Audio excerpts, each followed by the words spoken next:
उठो लाल अब आंखें खोलो, पानी लाई हूँ मुँह धोलो। बीती रात कमलदल फूले, उनके ऊपर भंवरे झूले। चिड़ियाँ चहक उठी पेड़ों पर, गाने लगी हवा अति सुंदर। बचपन में याद की गई ये कविता मुझे आज तक याद है। कविता, जी हाँ, जिसे लय के साथ गाया जाता है, क्योंकि कविता एक अनुभूति है। वही कहानी एक किस्से की तरह होती है, जिसमें कई पात्र होते हैं। हर पात्र अपनी एक भूमिका अदा करता है तथा नाटक कहानी के जैसे ही होता है, पर इसमें संवाद होते हैं। इसकी प्रस्तुति मंच पर होती है, बारी बारी से किरदार आते हैं और अपने संवाद बोलते हैं। तो डियर स्टूडेंट्स, आप देख रहे हैं हिंदी NCERT और आज के इस वीडियो में आप देखेंगे कविता, कहानी और नाटक को। आपने पिछला वीडियो काफ़ी पसंद किया, लेकिन फिर भी कुछ बच्चों को शिकायत थी कि हमने अच्छे से एक्सप्लेन नहीं किया।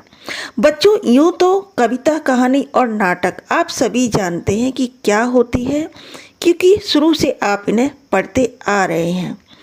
आपकी परीक्षा में इसमें से सिर्फ प्रश्न पूछे जाते हैं, तो हमारा फोकस वैसे तो प्रश्नों पर ही रहेगा, लेकिन उससे पहले हम इन्हें डिटेल में समझेंगे कि कविता की क्या विशेषताएं होती हैं, कहानी क्या होती है और नाटक की क्या विशेषताएं होती हैं, क्योंकि कभी कभी इनकी समानताएं पूछ ली जाती हैं और कभी कभी इनमें क्या अंतर होता है, इस पर भी प्रश्न आ जाता है।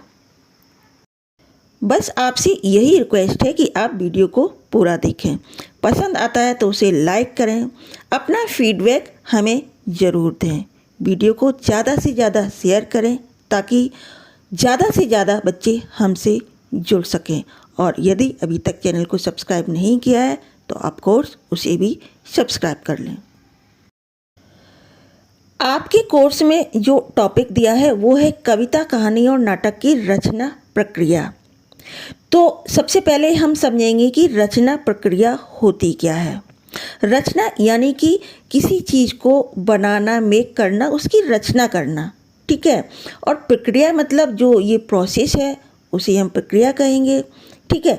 यहाँ पर ये जो गद्य की विधाएं हैं, ठीक है, जैसे कि कविता तो एक पद्य की, काव्य की विधा है, ठीक है।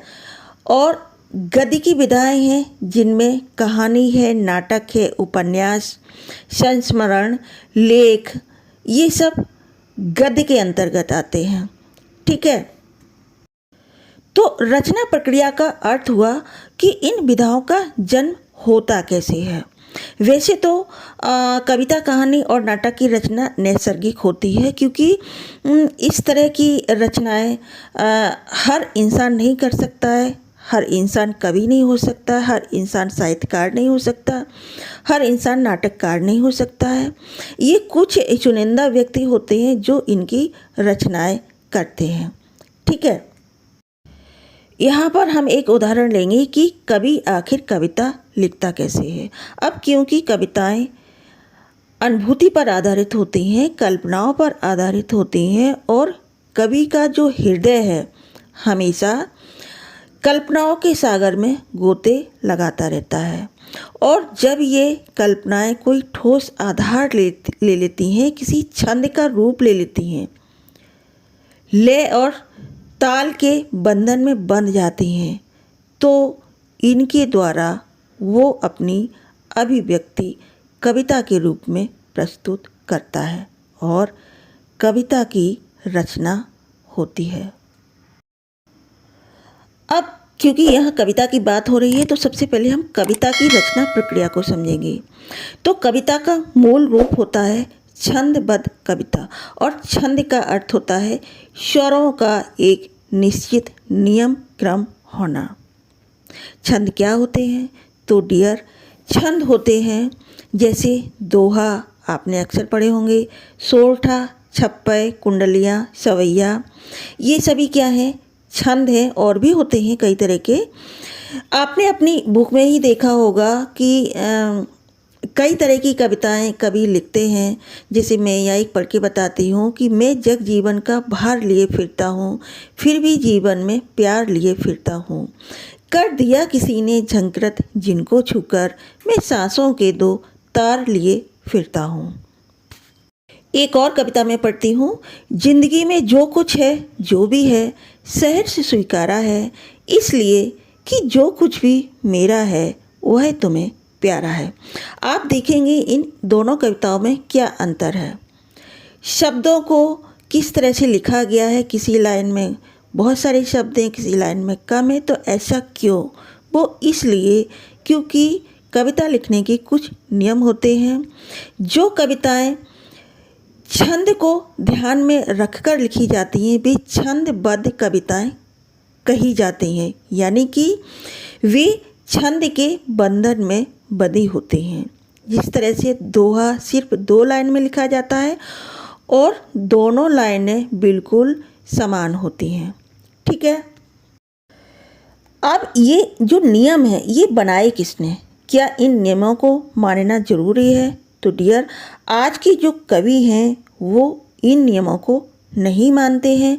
वो सिर्फ अपनी कविता लिखते हैं और ऐसी कविताओं को हम बंधन मुक्त या छंद मुक्त कविता कहते हैं। ठीक है। लेकिन प्राचीन काल में जो कवि जैसे कबीर हैं, सूर है, तुलसी है, ये एक जन्मजात कवि थे। मुंह से कुछ भी गाने के अंदाज में बोलते थे और वो कविता बन जाती थी। ठीक है। तो समय के साथ साथ कविता की रचना प्रक्रिया में भी कुछ चेंजेज आए हैं। आजकल की कविताएं क्योंकि छंद मुक्त हैं, छंद को ध्यान में नहीं रखा जाता है और इसीलिए ये कविताएं लगती हैं कि ये गद्य शैली की हैं, यानी कि किसी लाइन को हमने कविता के रूप में लिख दिया हो। यहाँ पर मैं कुछ पंक्तियाँ पढ़ती हूँ।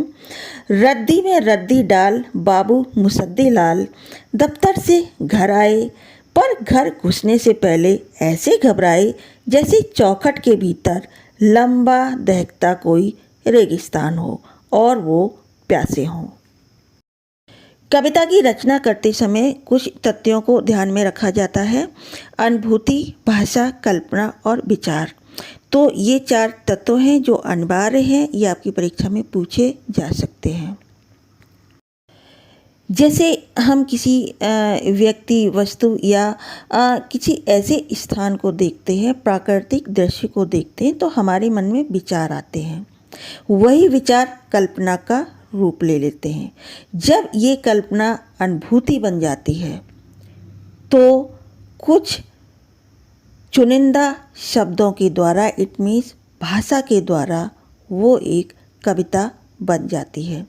इसके कुछ अव्यय भी होते हैं, जैसे शब्दों का चयन, अलंकार, प्रतीक और छंद। जैसे हमें शब्दों का चयन कैसे करना है, कितना करना है, उन शब्दों में भावों की प्रधानता है या नहीं है। और अलंकार आप सभी जानते हैं कि कविता लिखते समय अलंकारों का होना अति आवश्यक है। अनुप्रास, यमक, सलीस, उत्प्रेक्षा, रूपक, बहुत सारे अलंकार होते हैं। इसके अलावा प्रतीकों के माध्यम से कविता की रचना होती है। और छंद तो मैं आपको बता ही चुकी हूँ। हनुमान चालीसा में कितने मतलब दोहे हैं, शवैया हैं, चौपाई हैं। ठीक है। तो आप सभी जानते हैं। तो बच्चों, ये थी कविता की रचना प्रक्रिया। अब हम करेंगे कहानी की रचना प्रक्रिया। तो कहानी की रचना भी अनुभूति के द्वारा होती है। इसमें कहानीकार, इट मीन्स जो कहानी को कह रहा है या जिसने कहानी लिखी है, वो एक किस्सा कहता है या सुनाता है या लिखता है। ठीक है। इसमें कुछ पात्र होते हैं जिसमें नायक होता है और कहानी किसी न किसी एक घटना पर आधारित होती है। घटना ऐसी होती है जिसमें दर्शक या पाठक रुचि लेते हैं। इसके कुछ तत्व होते हैं, जैसे कि कथानक, यानी कि जो कहानी कहने वाला होता है। दूसरे नंबर पर आता है पात्र तथा चरित्र चित्रण, मतलब उसमें जो पात्र हैं, जो उसमें करेक्टर हैं जो अपने चरित्र को शो कर रहे हैं, ठीक है, तो वो पात्र और चरित्र चित्रण कहलाते हैं। तीसरे नंबर पर आता है संवाद। अब पात्र जो संवाद बोल रहे होते हैं वो संवाद कहे जाएंगे। चौथे नंबर पर आता है देश काल या वातावरण। तो देश काल का मतलब होता है ये जो घटना इस कहानी में बताई गई है वो कहाँ की है, किस देश की है और उसका समय क्या है, कितनी प्राचीन है वो या आधुनिक काल की कोई घटना है, और वहाँ का वातावरण, जैसे कि कोई उत्तर भारत की कोई घटना है तो वो उसमें शो होना चाहिए, दक्षिण की है तो वो शो होना चाहिए, किस मौसम में इस घटना को घटित करते हुए दिखाया गया, वो सारी बातें। पाँचवें नंबर पर आता है उद्देश्य। तो इस कहानी का उद्देश्य क्या है, क्यों पाठक उसको सुने या देखें, क्यों रुचि लें। यदि बोरिंग होगी तो एक दो पैरा पढ़ेंगे और हम रख देंगे, ठीक है, तो उसका कोई ना कोई उद्देश्य जरूर होना चाहिए। छठे नंबर पर आता है भाषा शैली। तो भाषा शैली भी मुख्य तत्व है कहानी का, कि उस देश में जो भाषा बोली जाती है वही भाषा उसमें दिखाई जानी चाहिए, और शैली मतलब उस ऐसी शैली का प्रयोग किया जाना चाहिए जिसे पाठक पढ़ सके, समझ सके और आनंद ले सके। तो बच्चों, कहानी का जो मूल गुण है वो है जिज्ञासा, यानी कि पाठक उसे पढ़ता जाए, उसकी जो क्यूरियोसिटी है वो इच्छा जो है जागृत होती जाए कि आगे क्या हुआ है, ठीक है। तो कहानी यूँ तो मौलिक और काल्पनिक दोनों तरह की होती है, लेकिन जो काल्पनिक कहानियाँ होती हैं उनके पात्र भी ऐसे होते हैं कि वे वास्तविक जान पड़ते हैं, ठीक है। कहानी अक्सर सुख दुख या वास्तविक जीवन पर आधारित होती हैं। कुछ प्राचीन काल की कहानियाँ प्राचीन राजा महाराजाओं के जीवन पर आधारित होती थीं, ठीक है। तो कुल मिला के हम ये कह सकते हैं कि एक श्रेष्ठ कहानीकार वह है जो जीवन का हूबहू वर्णन कर सके। अब हम करेंगे नाटक की रचना प्रक्रिया। तो नाटक और कहानी में अंतर सिर्फ इतना होता है कि नाटक संवादों द्वारा प्रस्तुत किया जाता है और कहानी का वर्णन किया जाता है। यदि किसी घटना का वर्णन स्वयं कहानीकार करता है तो वह कहानी कहलाती है, और यदि उसी घटना को संवादों के द्वारा प्रस्तुत किया जाता है तो वो नाटक बन जाता है। तो ये अंतर था। अब हम देखेंगे कि इन दोनों में क्या समानता है।